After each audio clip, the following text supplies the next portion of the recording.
Paz do Senhor para os irmãos. Estamos muito alegres, né? Por estarmos aqui para aprendermos da palavra de Deus, sobre o estudo da escola bíblica dominical. Hoje vamos estudar sobre a pessoa do Deus Filho, mais especificamente sobre a obra dele aqui na terra, né?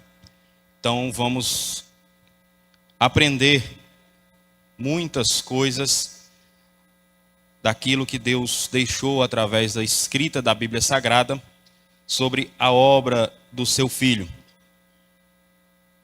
Vou passar algumas curiosidades e fatos bíblicos para vocês a respeito da obra do Senhor Jesus. Mas antes eu quero rapidamente a gente fazer uma dinâmica aqui. Deus, ajudantes da escola bíblica aqui.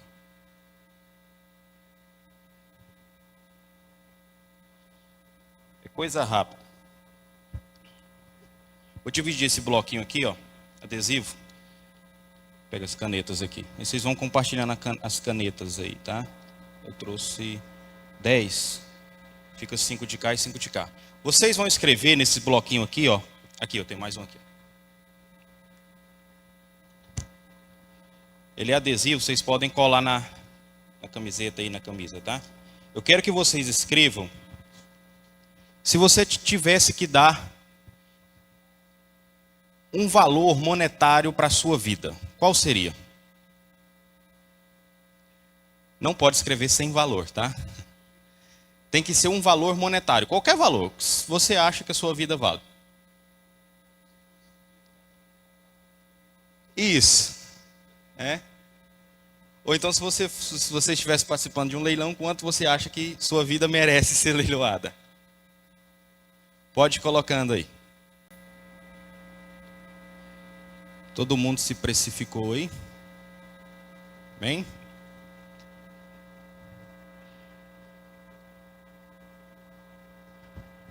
Por que eu pedi para os irmãos fazerem isso? Para vocês começarem tendo uma noção da obra do Filho.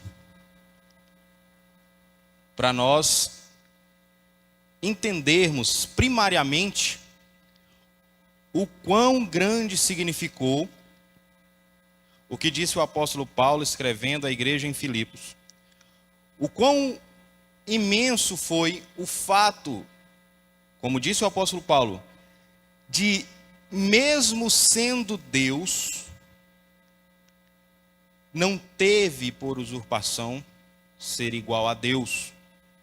Antes esvaziou-se da sua glória e desceu aqui para viver como homem entre nós. Todo mundo colocou preço? Falta 2 aqui, ó.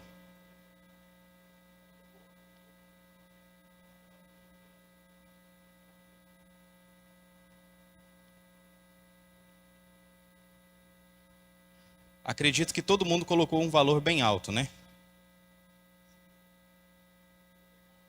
Pastor João. O pastor João Batista lá.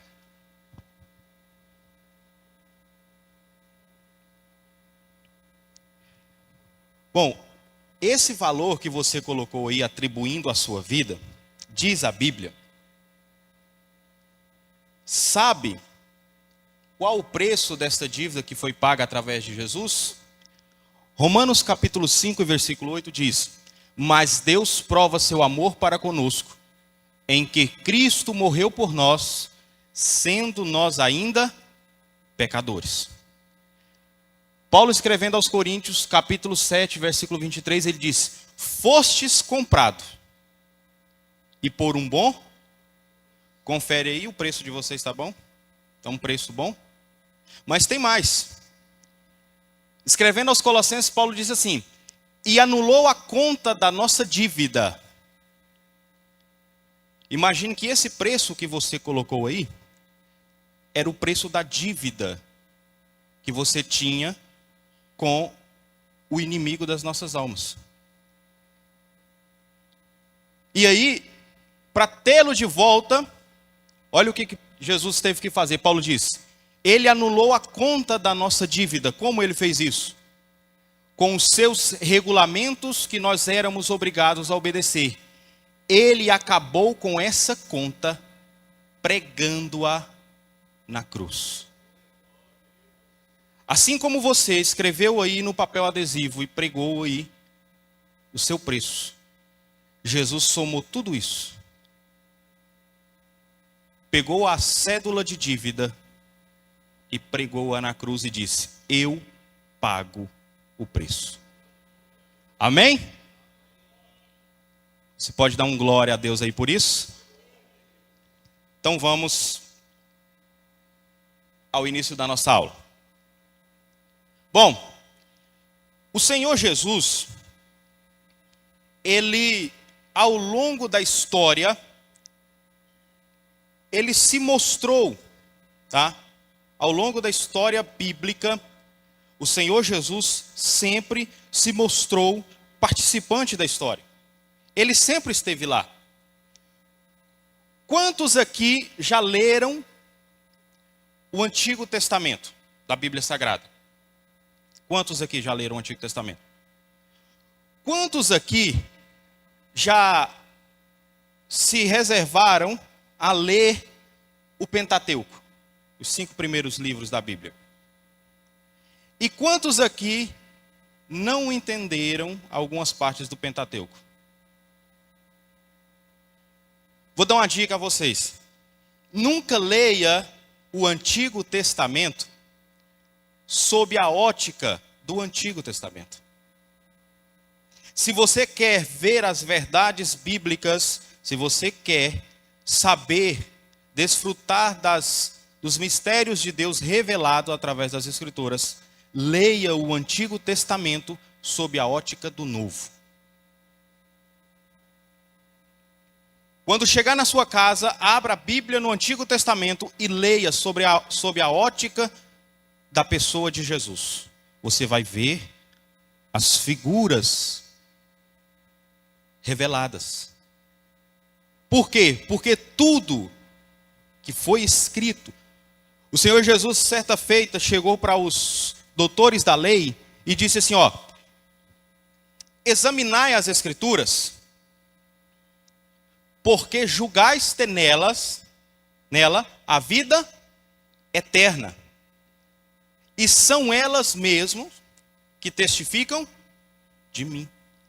Quando Jesus disse isso aos fariseus, não existia Novo Testamento escrito. O que existia por escrito era o compilado da Torá e os profetas. Existia então a lei, né, os 5 primeiros livros da Bíblia, a Torá, e os profetas, os escritos. Tanto é que eles estavam examinando os escritos de Isaías. E Jesus recitou o profeta Isaías para eles, né? Então, quando Jesus disse, elas mesmas testificam, é porque ele está lá. O Senhor Jesus está no Antigo Testamento.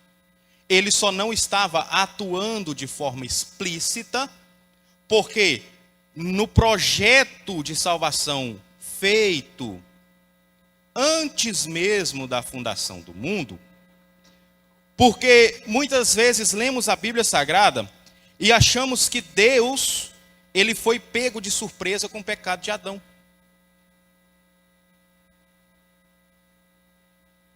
Nós achamos que Deus disse: agora Adão pecou, o que é que eu faço? Ah, vou deixar, vamos colocando aí até ter um plano para isso. Não. O pecado de Adão, ele já constava dentro de um plano salvífico. Porque antes mesmo de criar tudo, Deus triuno, a Trindade, Pai, Filho e Espírito Santo, eles já sabiam do pecado, da queda do homem. E eles já haviam traçado um plano de salvação. Não é que Deus colocou em eleição lá, quem vai, ah, eu não vou, e por fim Jesus disse, eu vou. Não, já estava definido, olha lá, o papel executor e realizador do Filho. O Pai planejou, ambos organizaram, o Filho dirigiu e o Espírito Santo controlou. É tudo funcionando da forma mais perfeita possível, porque Deus é um Deus perfeito. Agora, é interessante quando analisamos as Escrituras, e aí você vê tudo que Deus estabeleceu após a criação, foi justamente planejando e dando dicas do que viria. Quando o Senhor Jesus, ele veio à terra e se encarnou, muitas das coisas que ele falou, ou que foram atribuídas a ele, já era conhecido entre os judeus, porque os judeus já haviam visto e lido isso na lei. Quando João Batista disse assim, eis aí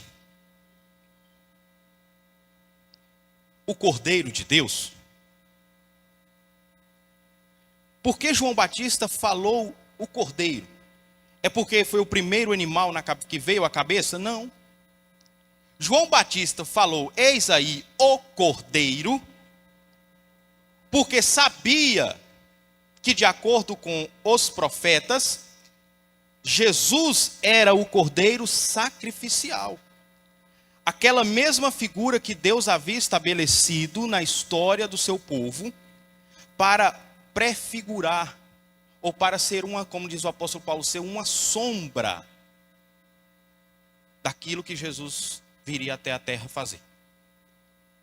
Então, partindo desse pressuposto, eu tenho que perguntar uma coisa para vocês. Quantos aqui têm fé? Parece uma pergunta simples, né? Mas o escritor aos Hebreus diz que sem fé é impossível agradar a Deus. Mas essa fé aqui, que o escritor aos Hebreus fala, não é aquela fé de, eu acredito em Deus. Não, tudo bem, eu acredito que Deus existe, a gente olha as coisas e... Não é essa fé. A fé que o escritor aos Hebreus está falando é aquela fé de que tudo que está na Bíblia Sagrada, você acredita sem questionar. Como é que eu vou explicar para vocês o que é a Trindade? Não dá. Não dá. Eu posso ficar horas e horas, dias e semanas, meses e anos aqui falando. Eu não vou conseguir racionalmente explicar para vocês o que é a Trindade. Eu só vou conseguir dizer que é o Deus triuno, é um só Deus, mas três pessoas distintas, que agem de forma independente, mas ao mesmo tempo entre si. Racionalmente, não dá para explicar.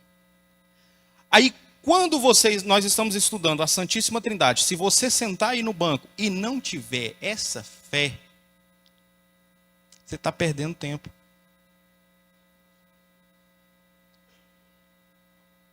O pressuposto para se relacionar com Deus e entender os seus mistérios é a fé. A fé de que, mesmo eu não entendendo, nem compreendendo, eu acredito em tudo, porque eu sei em quem tenho crido. Amém? Então Jesus vem à terra. João capítulo 1, o Evangelho de João capítulo 1 diz, no princípio era o Verbo. Esse no princípio de João capítulo 1, ele não é o mesmo no princípio de Gênesis capítulo 1. O no princípio de Gênesis capítulo 1 é o princípio das coisas. É o princípio do quê? Da terra, é o princípio da criação dos céus, é o princípio da criação dos animais, é o princípio da criação do homem. Pronto. Ali começou toda a história da humanidade. No princípio de João capítulo 1, tá? O lá do Gênesis, você pode ficar, para melhor compreender, você entender no início. No início. No início, criou Deus os céus e a terra. João capítulo 1, você pode traduzir por a princípio. A princípio era o verbo. O que João está dizendo? Antes de todas as coisas, era o verbo. Antes de tudo se formar, ele é. Porque o escritor aos Hebreus diz, tem versículos na Bíblia que a gente lê, pastor Sérgio, de forma isolada e a gente não compreende a grandiosidade. Quando o escritor aos Hebreus escreve assim, Jesus Cristo é o mesmo. Ontem, hoje e eternamente. Ele está testificando da magnitude da Trindade. Ele está dizendo, ele não mudou. Ele é desde antes de tudo. Continua sendo e sempre vai ser. Porque o Jesus de ontem, o Jesus que operou no Antigo Testamento, ele é o mesmo Jesus do Novo Testamento. E vai ser o mesmo Jesus pós-arrebatamento.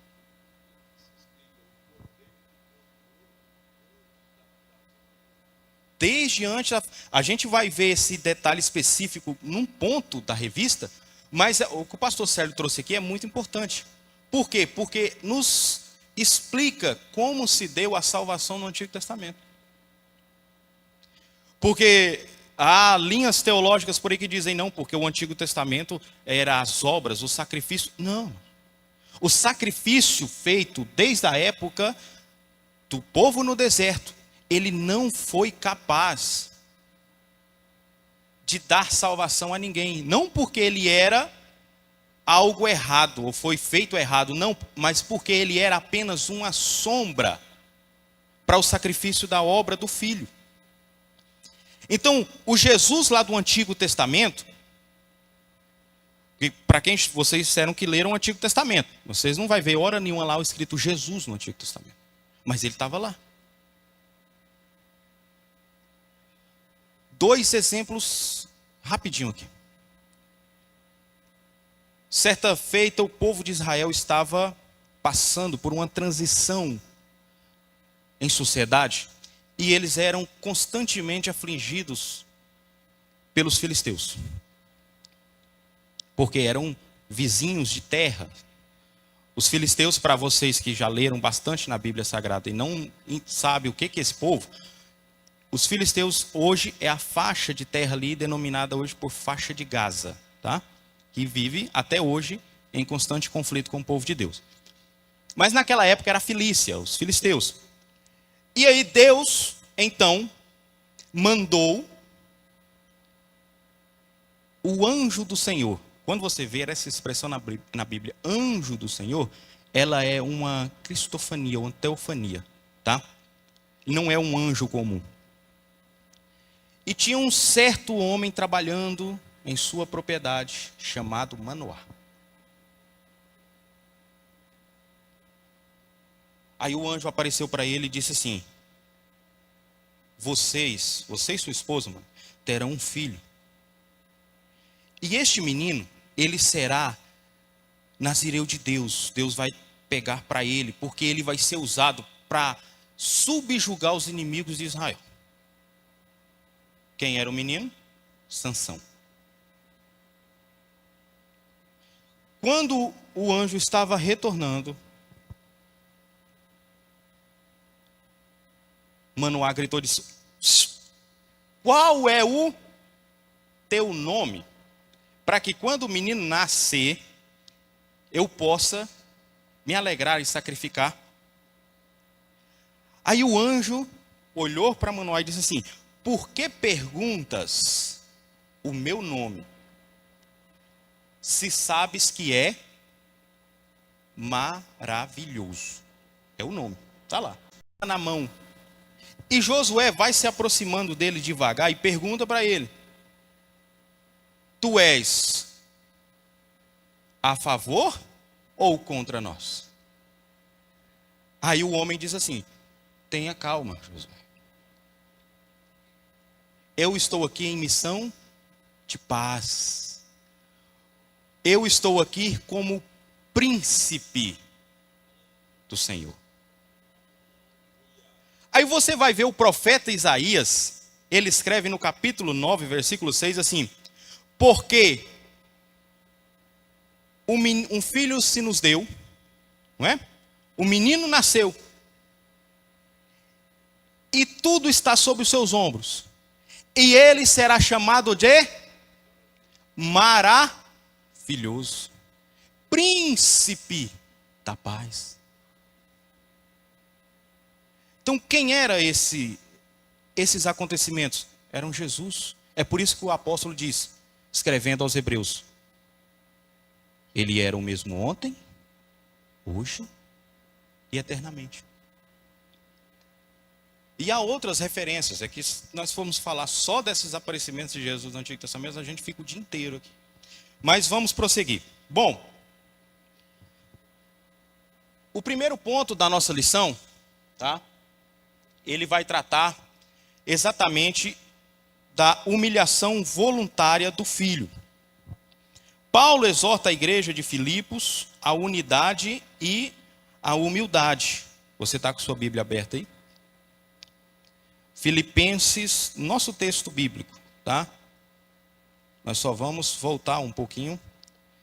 Filipenses capítulo 2. Mas aí nós vamos ler a partir do primeiro versículo. Filipenses capítulo 2, Paulo diz assim: se há, portanto, qualquer consolo em Cristo,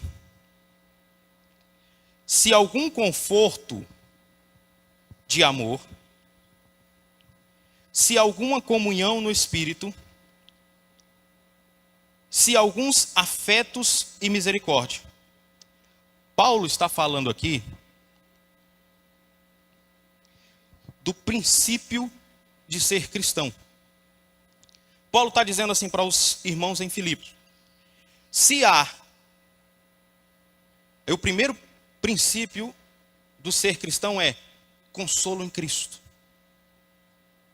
Completai então a minha alegria, para que sejais de semelhante pensamento, tendo o mesmo amor, sendo de um acordo de uma mente, que nada seja feito por contenda ou por vanglória, mas com humildade na mente, cada um considere os outros superiores a si mesmo. Não atente cada um para as suas próprias coisas, mas cada qual também para as coisas dos outros. Aí Paulo adentra o texto que nós lemos: e que haja em vós o mesmo. Não é parecido, não é mais ou menos, é o mesmo sentimento que houve em Cristo Jesus. Você tem ideia do que Paulo está pedindo aqui para nós? Vocês já pararam para refletir o que Paulo está dizendo aqui? Paulo está dizendo que haja o mesmo sentimento que houve em Jesus. E que sentimento é esse, professor? Um sentimento, primeiro, de humildade.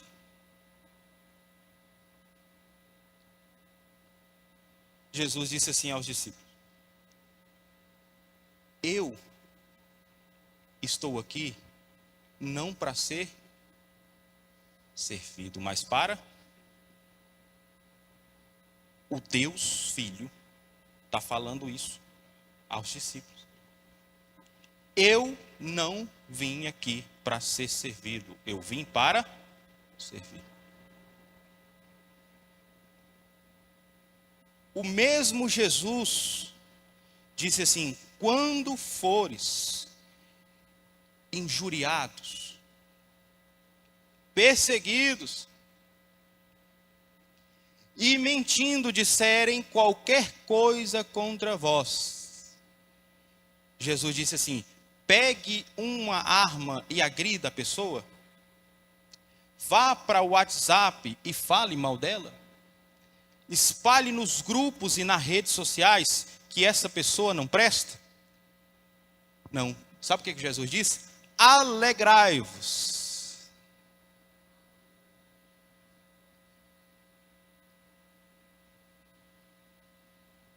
Fiquem alegres, porque grande é o vosso galardão.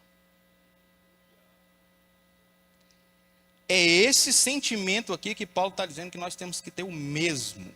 O mesmo.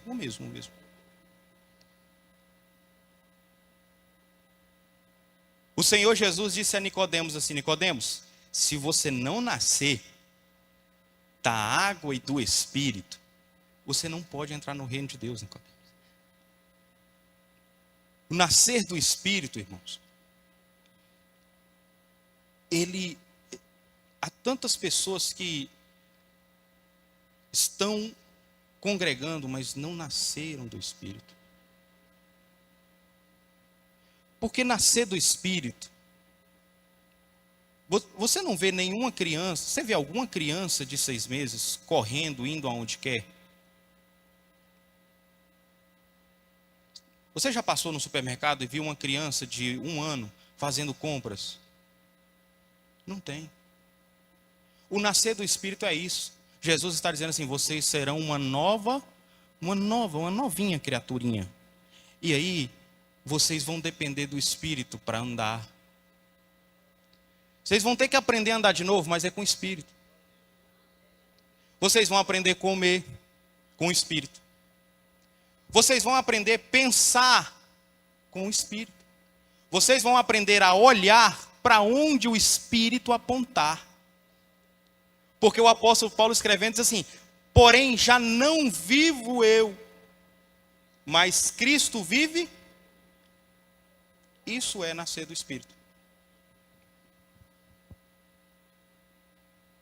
É interessante isso aí, Thales, porque quando você citou a conversa de Jesus com Nicodemos, Nicodemos até fala, né, como é que eu, velho, posso nascer de novo? Ou seja, o que faltava para Nicodemos? A fé. A fé aqui, nós estamos aqui, nós cremos na Trindade pela fé. É algo que nós não podemos compreender, mas cremos pela fé.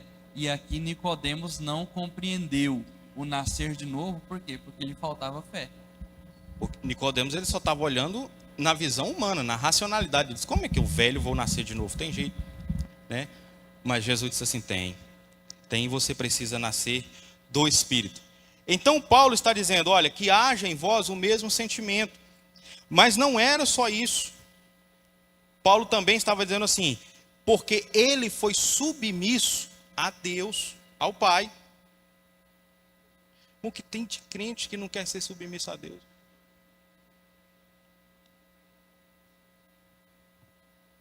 Ele trata Deus assim como se fosse, sabe, o gênio da lâmpada. Tem que fazer os meus 3 desejos. Tem que atender.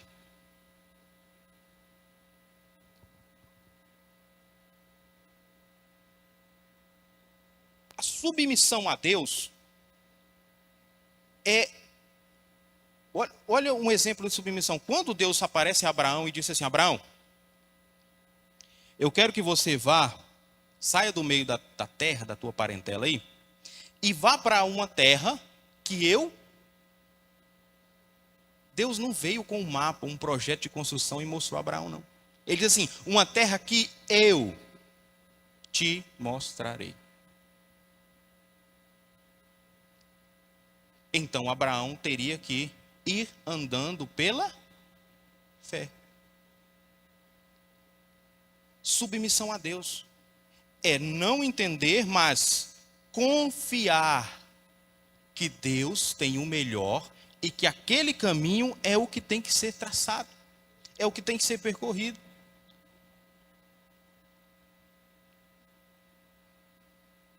O Senhor Jesus disse assim: eu não vim aqui para fazer outra coisa senão a vontade de meu Pai. É isso aqui que o Paulo está dizendo. Paulo está dizendo, em outros termos, Paulo está dizendo à igreja de Filipe assim: irmãos, olhem bem aqui o que eu vou dizer para vocês. Eu estou falando do Deus Filho, daquele que tem a mesma essência do Pai. São feitos da mesma essência, eles são a mesma coisa. Eles é Deus e pronto. Mas esse Deus, ele não teve por usurpação ser igual ao Pai. Antes, Paulo está dizendo, antes ele abriu mão de toda glória. Não é que Paulo estava dizendo que Jesus, quando esteve aqui, não era Deus, ele era Deus. Jesus era 100% homem, 100% Deus. Como isso é possível, professor? Não sei. A Bíblia diz e eu acredito. Ponto final. Por que como é que eu vou explicar que uma pessoa é 100%? Né? Há alguns aí que dizem, não, ele só se tornou Deus na descida quando o Espírito Santo. Outros dizem, não, ele era meio a meio. Não, ele era 100% homem e 100% Deus. Mas Paulo está dizendo assim, ele abriu mão da sua glória. Vocês têm noção do tamanho da glória de Deus? Vocês não têm noção do tamanho da glória. A Bíblia dá uma leve, para você ter uma leve noção do tamanho da glória de Deus. Moisés, certo dia, disse assim para Deus: Senhor, eu tenho um pedido a fazer. Deus disse: faça, Moisés. Ele disse assim: eu quero te ver. Quero ver a tua face.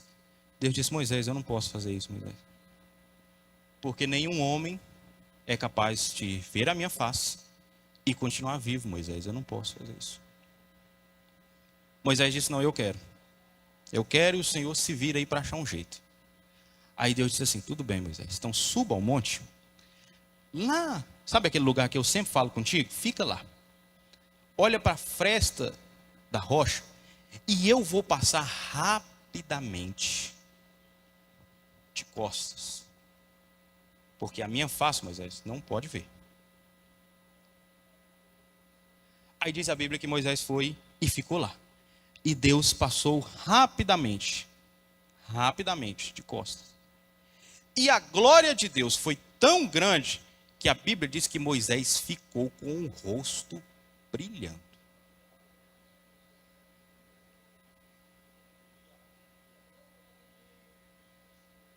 É dessa glória que o filho abriu mão. E disse assim: se é para viver entre eles, eu vou lá. Eu vou abrir mão da minha glória para poder ter relacionamento face a face com eles. Porque já que pelo pecado eles não são capazes de enxergar nada glorificado, eu vou me esvaziar de glória, vou descer e vou conviver com eles. Aí o Paulo está dizendo, ele fez isso em submissão ao Pai.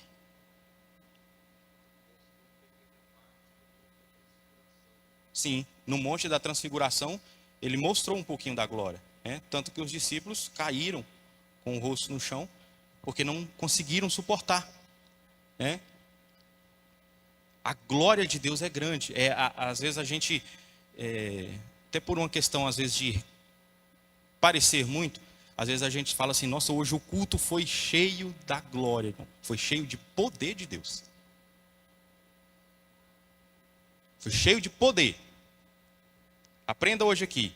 Todas as manifestações de Deus é poder de Deus. Porque a glória de Deus, a Bíblia diz que quando foi inaugurado o templo, a glória de Deus desceu e a Bíblia diz que ninguém conseguiu parar em pé. Tamanho era a glória.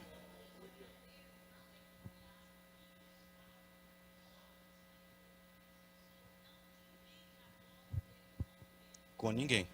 Né? Escrevendo o profeta Isaías, diz assim: eu sou o Senhor Deus e a minha glória eu não dou a outro. Vocês estão conseguindo entender o tamanho da submissão do filho agora, né? Do que ele abriu mão.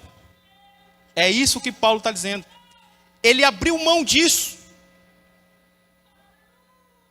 Paulo está dizendo: meus filhos, ele abriu mão disso para viver aqui entre nós. Então Paulo diz assim: então entendam isso, que haja o mesmo sentimento que houve nele, que esteja aí em vocês. A obediência sacrificial até a cruz. Quando o apóstolo Paulo escreve: e ele se submeteu à morte. E Paulo faz questão de dizer: e morte de cruz, porque era a pior das mortes na época do Império Romano. Se nós parássemos aqui só para aprendermos do tamanho do sofrimento na cruz, irmãos, ia horas. Porque a cruz não era só, chegou ali, pregou, morreu, não. Quem, além dele ter sido obrigado a carregar a própria cruz, no momento que é crucificado, os romanos crucificavam com os braços abertos, com os pés sob o outro assim. Para quê? Quem era crucificado, ele morria aos poucos, perdendo o fôlego. Porque chegava um momento que a pressão, porque os pés estavam assim, era tão grande sobre a caixa torácica aqui, que a respiração ia cortando aos poucos. O sangue. Irmãos, e Jesus ficou horas assim na cruz. Não foi alguns minutos, ele ficou horas assim.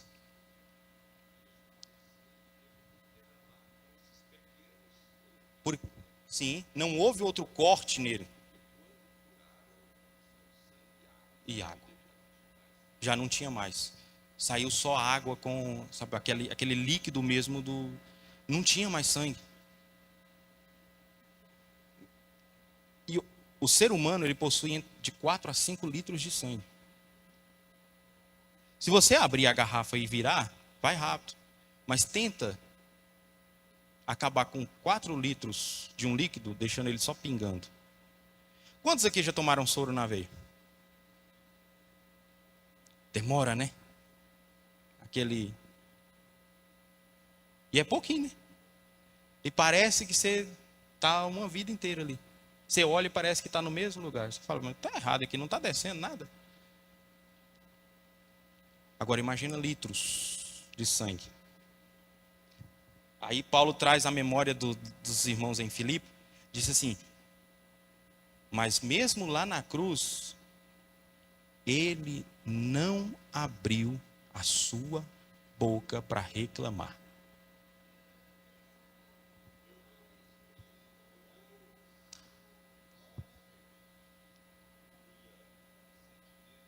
Que sentimento é esse?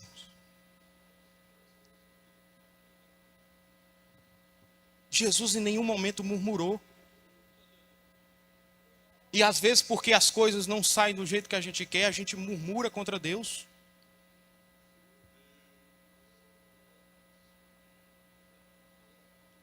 Ah, Deus não está me vendo. Parece que Deus não quer que as coisas dê certo para mim. E cadê o sentimento de submissão a Ele? Cadê o sentimento de: Pai, seja feito não a minha, mas a tua vontade?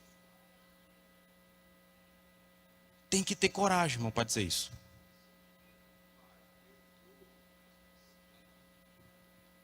O povo está lá, dizendo, ó, crucificam, matam, deferindo xingamentos contra ele, e ele diz: Pai, perdoa-os. Sim, porque ele estava lá ele estava lá sofrendo um pecado, um tipo de castigo que era para o mais alto nível, para o pior bandido. A humilhação era grande, irmãos. E ele está lá: Pai, seja feito a tua. Tem que ter coragem para dizer isso.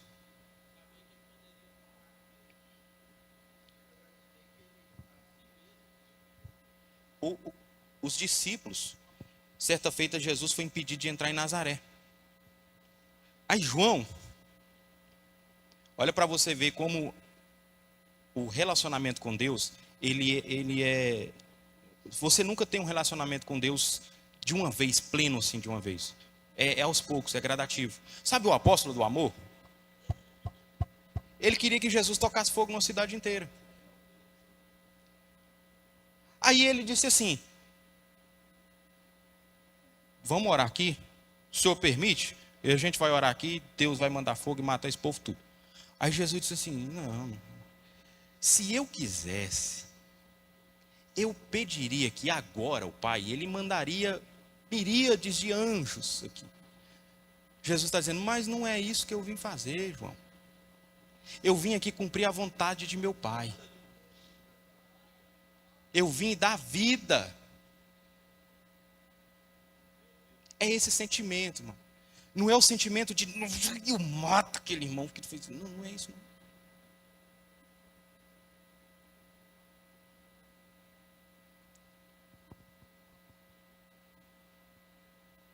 Paulo está dizendo assim: que haja em vós o mesmo sentimento. Escrevendo aos Coríntios, ele disse assim: sede, pois, meus imitadores, como eu sou de Cristo. Paulo tinha propriedade para falar, porque ele diz, antes de dizer isso, ele disse assim: eu carrego no meu corpo as marcas de Cristo.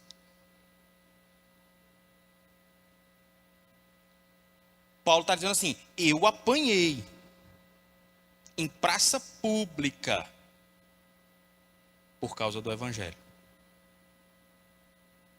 E às vezes nós vamos embora zangados do culto porque o irmão sentou na cadeira que a gente costuma sentar.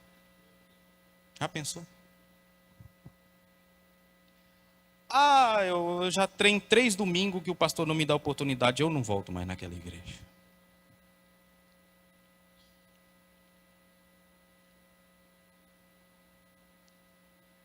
Aí, esse tipo de pessoa diz assim: eu estou fazendo a obra de Deus.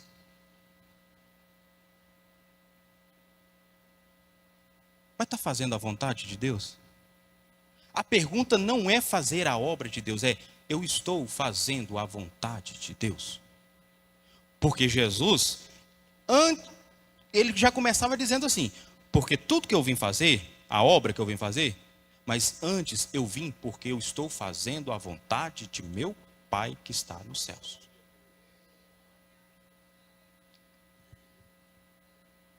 Todos aqui têm esse sentimento? Amém?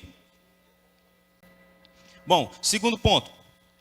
A obra redentora do Filho. A ineficácia do sacerdócio levítico. O sumo sacerdote entrava no Santo dos Santos uma vez por ano, no dia da expiação, levando sangue alheio, tá? Então, a obra do Filho, ela veio justamente dar a perfeição ao sacerdócio levítico e também ao sacrifício. Por quê? Porque o que acontecia no dia da expiação no Yom Kippur é que levava-se o sangue, o sumo sacerdote adentrava levando o sangue e aspergia na tampa do propiciatório esse sangue, que era a tampa que ficava em cima da arca. E isso aí dava então, deixa eu pegar aqui para vocês aqui para vocês entenderem. Ó, não sei se vocês estão conseguindo enxergar aí. Aqui então nós temos o tabernáculo, quando foi dado por Deus a Moisés. E o interessante é que Deus diz assim: Moisés, é para você construir o tabernáculo. E o tabernáculo, ele é uma figura de Cristo. Só que Deus diz assim: olha a importância que Deus deu para o tabernáculo. Ele diz assim: Moisés, eu quero que você faça mas eu é que vou dar o projeto. Eu vou dar todo o projeto, você só vai executar, Moisés, e execute com perfeição. Porque eu não quero nada fora do lugar e nada feito de má vontade. Tudo que nós vamos fazer para Deus, irmão, tem que ser de bom coração. Deus não aceita, mas eu estou fazendo, eu estou contribuindo, de má vontade. Aí Deus não aceita. Aí Deus disse, Moisés, eu não quero ninguém de má vontade, tem que ser de boa vontade. Porque isso, vocês estão fazendo uma oferta para mim. Aí, aqui então tinha as cortinas, aqui dava acesso, todos os levitas podiam ficar aqui. Aqui nós temos aqui ficava, nessa parte da frente, a de Moisés e Arão. Aqui ficava então dos levitas, porque eles não tinham tribos, né? Eles ficavam ali então ao redor do tabernáculo e trabalhavam aqui. Aqui então nós temos o altar do holocausto. E aqui nós temos a parte interna do tabernáculo, tá? O interior. Aqui o primeiro véu e aqui o segundo véu. Daqui em diante, somente os sacerdotes podiam entrar. Os levitas, eles podiam aqui fazer as obras aqui no desmonte e na montagem das cortinas, tudo eles tinham que fazer, desmontar e montar. Ia sair e desmontava. Tinha toda uma sequência. Não vá pensando que era assim, todo mundo pegando sua parte, não. Os 3 filhos, as 3 casas de Levi, ficaram responsáveis, cada parte, para o seu desmonte. Um das cortinas, outro das estacas e outros de levar os utensílios. Era cada um fazendo sua parte. E cada um dependia então do outro. Por isso que Deus disse, tem que ter boa vontade. Não pode ter briga para trabalhar para mim, Moisés. Então, aqui, aí nessa primeira parte aqui, chamada de lugar santo, somente os sacerdotes podiam entrar. Ou seja, somente a casa de Arão.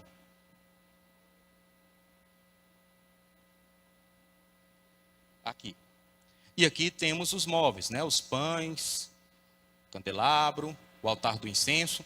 Mas aqui tinha um outro véu, que era aqui ficava a arca e o propiciatório aqui, ó, a tampinha com os querubins. E era ali que o sumo sacerdote então entrava e aspergia o sangue, e aí a nuvem descia sobre o tabernáculo, que era Deus descendo, ele oferecia o incenso e Deus recebia aquilo como um ato para encobrir ali as transgressões do povo. Isso era feito anualmente. Mas só por que era feito tudo isso aqui, ó, é uma figura de Cristo. Tudo. A gente não tem tempo. Mas, ó, tá vendo a cobertura aqui? A primeira era de linho. A segunda cobertura, Deus disse para Moisés, Moisés, é para pôr pele de cordeiro e pintar com uma tinta chamada carmesim. Alguém aqui já viu na expressão sangue carmesim? Deus disse, é para pintá-la toda de carmesim e colocar a segunda cobertura, pele de cordeiro. Deus disse, a terceira, Moisés, você coloca uma pele de texugo, uma pele acinzentada. Deus disse, é para ela cobrir o tabernáculo. Quem olhar o tabernáculo vai ver essa grande lona de pele assim acinzentada, né? Que o texugo a tradução para o nosso é como se fosse uma espécie de foca. A expressão do hebraico é como se fosse uma espécie de foca. Quantos aqui, mais para as mulheres, vocês já foram na loja e disseram, nossa, que vontade de comprar uma bolsa de pele de foca? Não existe. Por quê? Porque a pele de foca não é bonita. É uma coisa acinzentada, uma coisa que não diz nada. E por que, professor, que Deus mandou colocar isso por cima do tabernáculo? Quem visse o tabernáculo tinha que ver aquela... Porque o profeta Isaías, escrevendo, disse assim, olhando para ele, não se via beleza alguma. É tudo Cristo, irmão. É Jesus ali no Antigo Testamento. Então, esse sacrifício aqui, ele era imperfeito. Por quê? Porque ele não salvava ninguém. A Páscoa, a Pessah, quando foi instituída por Deus para o povo, e a Páscoa era feita assim, existiam 4 cálices para ser tomado na Páscoa, né? Vamos rapidinho aqui. Êxodo capítulo 6.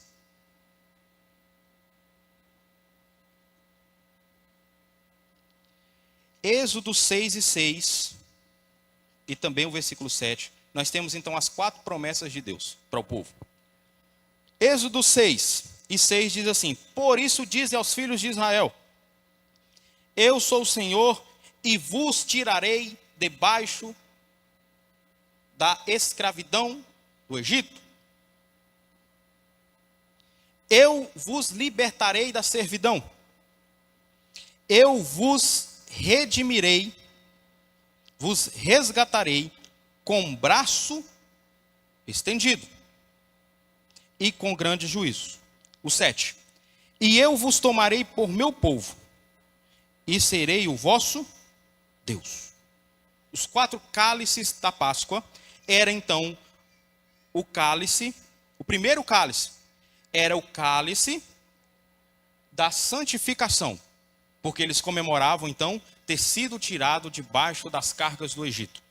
O segundo cálice que se tomava na Páscoa era o cálice da libertação ou do resgate, atendendo a segunda promessa que Deus disse: e eu vos libertarei da servidão do Egito. O terceiro era chamado cálice do resgate, porque Deus diz: e eu vos resgatarei com braços estendidos. E o quarto cálice era o cálice da adoração ou da comemoração, porque na quarta promessa Deus está dizendo: e eu vos levarei para mim, e vocês serão o meu povo, e eu serei o vosso. Lucas capítulo 22, para a gente ler rapidinho, para a gente entrar no terceiro ponto.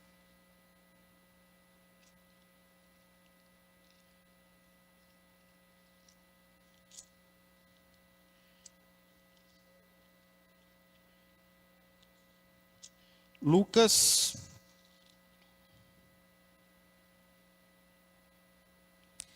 capítulo 22, olha o versículo 13.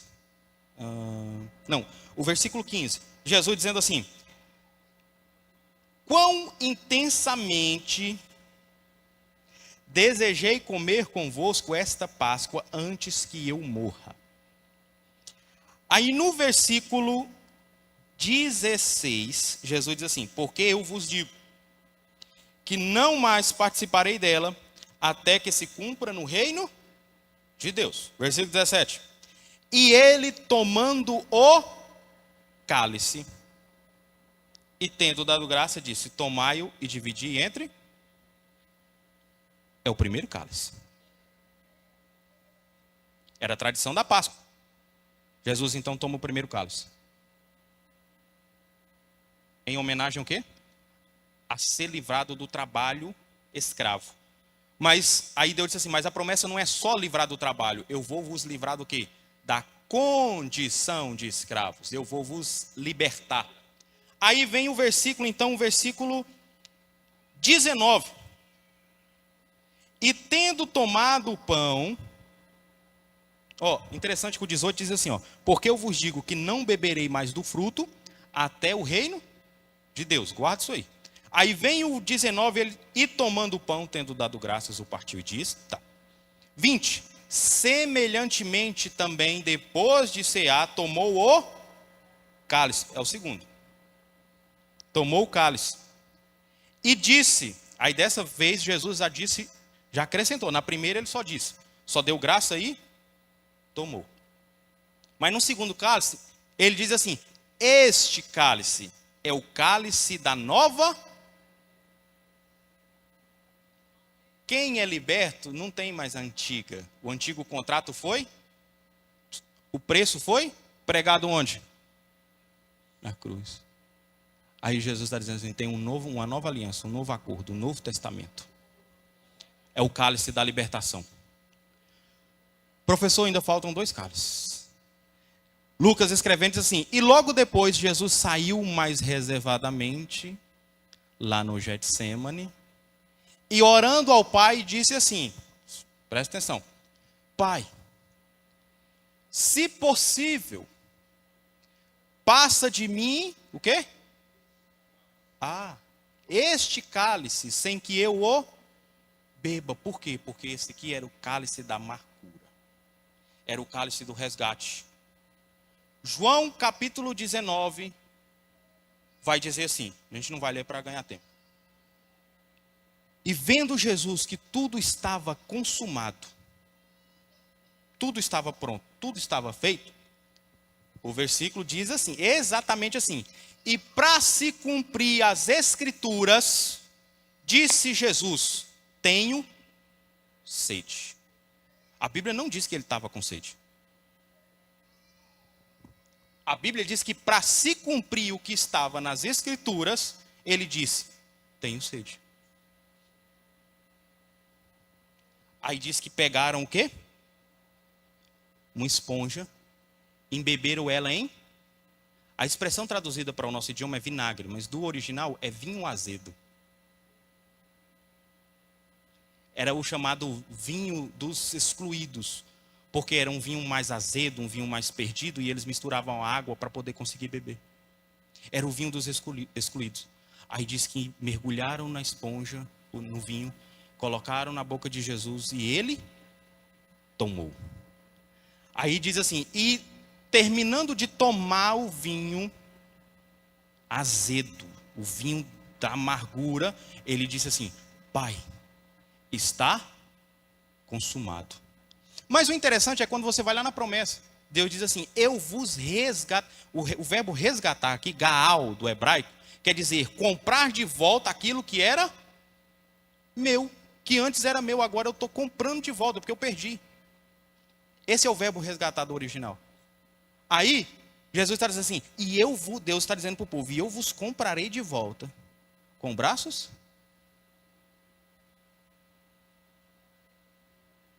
Você não está entendendo? Deus disse, e eu vos comprarei de volta. Com braços? E o quarto cálice, professor? Jesus disse assim, e eu não tomarei dele, até aquele dia em que eu tomarei convosco no reino? Porque Apocalipse diz assim, bem-aventurado aqueles que são chamados a sentar à mesa e participar das bodas do Cordeiro.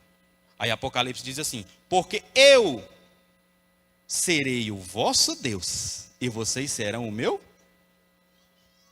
O quarto cálice está reservado. Quantos aqui querem tomar do quarto cálice? Amém? Então a obra do Filho, ela veio justamente para isso, para resgatar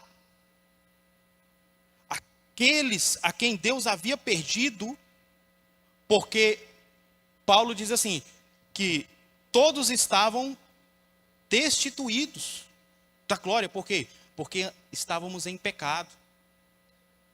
O diabo, ele havia se apropriado, por conta do pecado, das vidas. E aí Jesus disse, eu vou pagar o preço. Eu vou resgatar. E vocês novamente serão meu povo. E o Senhor Jesus veio e pagou o preço. Por quê? Porque o diabo, ele tentou Jesus de todas as formas. Não porque ele quisesse ser maior, mas ele queria tirar o foco de Jesus da missão. Jesus, ele ofereceu riquezas para Jesus. Jesus, eu não vim atrás de riquezas. Eu vim para ser servo. Eu vim para sofrer. Mas eu vou resgatar aqueles que meu pai perdeu. Jesus disse, eu vim foi para resgatar e curar as ovelhas perdidas da casa de meu pai. Amém? Último ponto, a exaltação gloriosa do Filho. Recebido à destra do Pai e um nome acima de todo nome. Quando Jesus foi ao céu, ele deixou um outro consolador, Mas ele disse assim: eu vou ficar à destra do Pai. Aí ele disse assim: eu vou mandar um outro consolador. Mas ele também disse: estarei convosco todos os dias, até a consumação dos séculos. Mas João, escrevendo a sua primeira carta, ele diz: filhinhos, rogo-vos para que não peques. Mas se vocês pecarem, saibam que tendes um advogado junto ao Pai, intercedendo por vocês. O apóstolo Paulo, escrevendo a Timóteo, disse: porque ele é o único mediador entre Deus e o homem, Jesus Cristo, homem. Jesus subiu lá para o céu, subiu como Deus e subiu como homem. Ele não deixou a natureza humana dele aqui, faz parte dele. E ele está lá, porque quando você peca, ele vai dizer assim: pai, eu entendo. Eu sei que essa natureza é fraca. Eu estou aqui intercedendo como alguém que entende. Como alguém que passou com eles lá um tempo. Como alguém que compreendeu o modo deles. E eu sei que é difícil. Aí por isso eu estou intercedendo. Aí o acusador vai dizer assim: não, mas foi grave demais. Ele agora tem que ser escarçado, ele tem que ser condenado, ele não presta mais. Aí Jesus disse assim: mas deixa eu trazer à tona uma coisa aqui. Eu já paguei o preço. Aquela dívida que eu cravei na cruz, ela já foi paga. Eles agora estão justificados no meu nome. E é por isso que o apóstolo Paulo diz: olha, vocês estão justificados em Deus. Mas eu vou pedir a vocês que tenham o mesmo sentimento que houve em Cristo Jesus. A escrita da Bíblia Sagrada revela que todas as criaturas se curvarão diante do nome de Jesus. Este nome é um nome sobre todo nome. E naquele dia, aqueles que não quiseram voluntariamente ajoelhar-se e confessar que Ele é o Senhor das suas vidas, terão que se ajoelhar e reconhecer que Ele é o Todo-Poderoso. Então, vamos trabalhar para estarmos junto dos que vão estar apenas desfrutando das bodas do Cordeiro.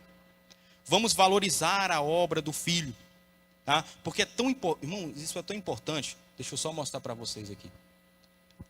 Eu vou mostrar para vocês, olha como Deus dividiu as tribos no livro de Números. Olha lá. Que não sou eu quem vê, está lá em Números, capítulo 2. A divisão é essa aqui, ó. É uma grande cruz, com Cristo, com o tabernáculo onde? No centro. Tudo isso. Aí que lembra da passagem de João que eu falei, João 16, aí o Cordeiro de Deus que tira o pecado do mundo. No dia da expiação, que o sumo sacerdote, ele levava 2 animais. Um era sacrificado. O outro, ele impunha as mãos sobre ele, transferindo então o pecado, já que o sacrifício ele não dava salvação, ele transferia então os pecados para o animal e soltava-o fora do arraial para que ele caminhasse e morresse no deserto, carregando então as transgressões.